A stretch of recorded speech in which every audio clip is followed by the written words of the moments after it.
வாடி வாடி நீ உட்காரடி குரத்தி சொல்லும் கதை கேளடி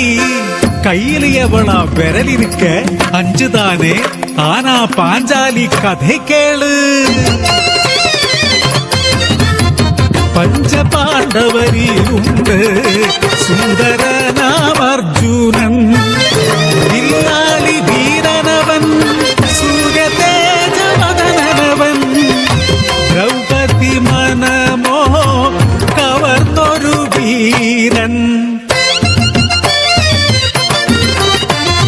വേളി ചെയ്തു അർജുനനും ദ്രൗപദിയും അന്ന് 5 പേരും ആമോദമായി വന്നു ചേർന്നു ഭവനം ശ്രേഷ്ഠമാ ഭിക്ഷ ഇതു കണ്ടുകൊള്ളുമാതാ ഭിക്ഷയെങ്കിൽ 5 പേരും തുല്യമായി എടുക്കൂ കൊതി കൊണ്ട മനമതു വിധിയാ